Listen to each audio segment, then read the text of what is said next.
Ano ba yung ibig sabihin ng salitang marriage? Ang meaning of marriage is an special contract between man and woman. Sabi nga, ang pinagsama ni God ay huwag pag-iwalay ng tao.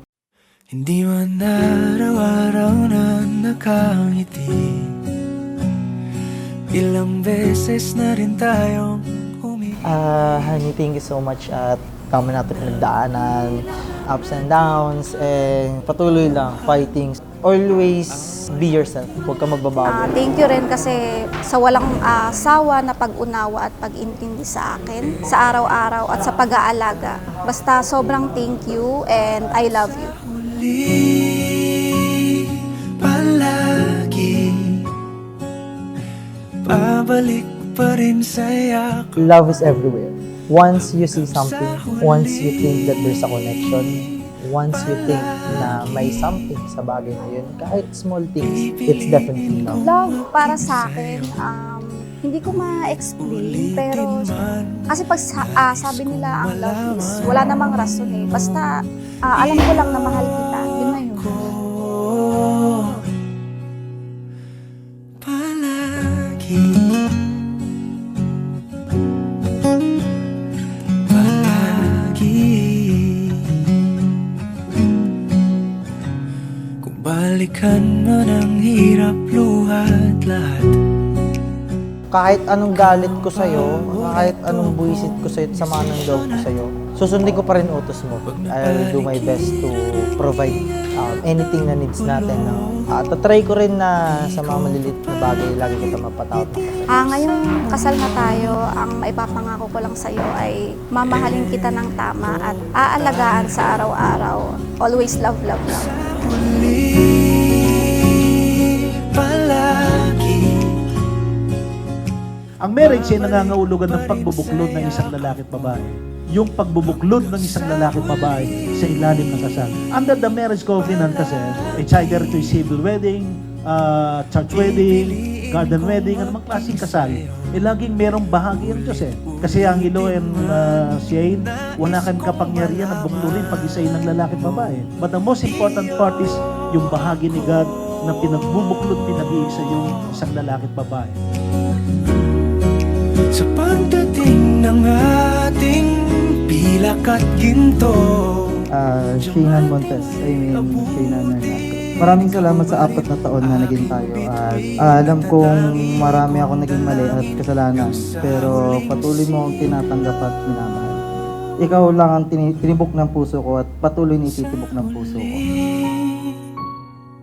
palagi. Tinahak nyo yung isang landas patungo sa dambana ng ating Diyos. So, ibig sabihin ng dalawang buhay nagiging isa. Yung buhay mo ang Ilo and Shane, hindi na dalawang buhay na magkaiwalay. The moment na yung isang lalaki at babae na ikasal, ang inyong buhay nagiging isa na.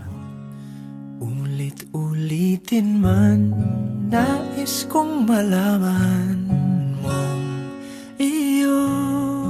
Ayun, mahal, alam mo naman na yun, sa araw-araw, lagi ko namang sinasabi sa'yo na mahal kita. Pwede bang ako o nalaan? Sabihin mo, oh, makasaya mo hanggaan. Kaya mo, gusto mo. Mahaba man ang posisyon, sasampahan ka sa simbahan. Pwede bang ako o nalaan? Sabihin mo, oo.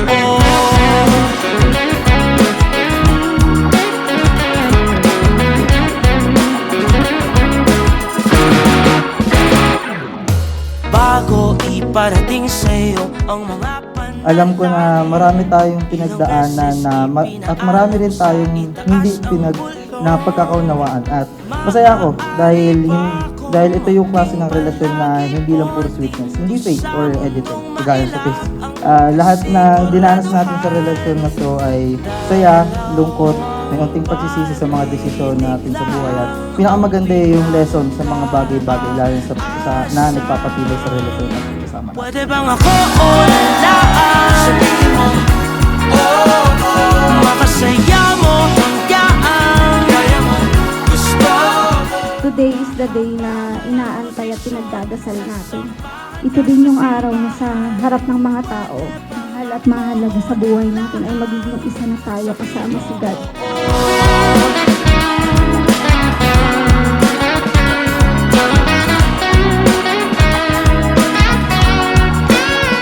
sa araw na to ay pinuputol ko na yung lahat ng sa atin bilang mag-boyfriend o girlfriend kasi ako, magiging asawa mo, itatayo at tahakbang sa sasakyan ng mundo, nakasama ka at isasama ka sa lahat hanggang sa huling hantungan ng buhay natin.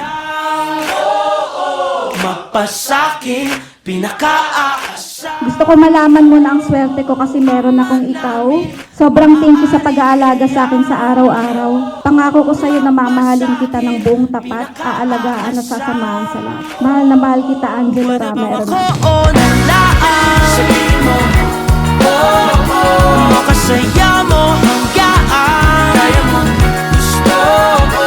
Mahaba man ang posisyon, sasamahan ka sa Mahal na mahal kita at alam kong mahal na mahal mo rin ako.